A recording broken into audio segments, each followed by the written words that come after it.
Bonjour, je suis Stéphanie Lux, je suis traductrice de l'allemand depuis 2004, de l'anglais depuis quelques années, et j'ai écrit un essai personnel sur ma pratique de la traduction qui paraîtra dans la collection Contrebande de la Contralée en septembre prochain.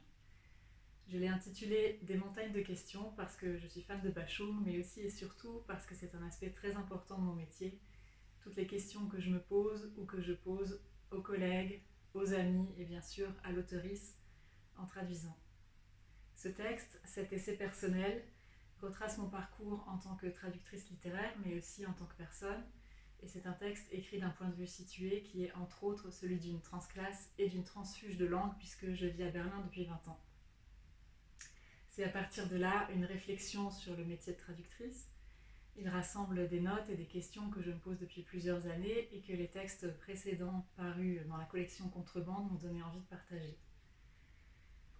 C'est un essai qui se compose autour de questions, qui rappellent donc le titre, qui peuvent se lire petit à petit, voire dans le désordre. J'y parle entre autres de mes langues de travail, des traductions choisies ou non, des conditions concrètes dans lesquelles j'exerce ce métier, de ce que je fais au juste quand je traduis, du rapport entre traduction et écriture, mais aussi entre traduction et course à pied par exemple. J'y parle aussi de transmission et je m'interroge sur ce que la traduction pourrait devenir et sur la manière dont rendre les traductrices et la traduction plus visibles. Je vais vous lire un court texte qui résume la trajectoire de ce livre et qui, j'espère, vous donnera envie de le découvrir. Moi qui ai toujours eu du mal à savoir où je serai dans 10 ans, je serais bien incapable de prédire mon propre avenir dans le métier.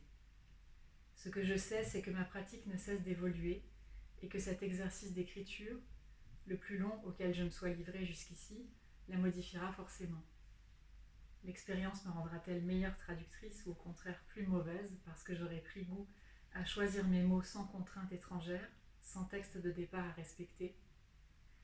Une chose est sûre, j'aimerais montrer davantage les coutures de la traduction, la trame du travail en train de se tisser.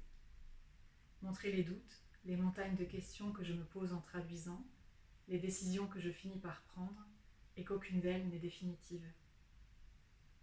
C'est ce que je me suis efforcée de faire ici, de montrer la traduction comme une prothèse magique permettant d'évoluer, de courir dans une œuvre dont on ne pratique pas, ou peut-être pas encore, la langue. J'aimerais laisser entrevoir dans un même volume, à travers une aventure collective, les potentialités contenues par un texte ou inspirées par lui, et qui continuent à l'écrire plus loin, différemment. Ce que permettent déjà certaines maisons d'édition, issues souvent du militantisme féministe et ou lesbien. Envisager cette activité comme sans cesse à redéfinir, aux frontières mouvantes, en transition, jamais arrivée, jamais figée. Merci de votre attention et je vous souhaite une bonne lecture.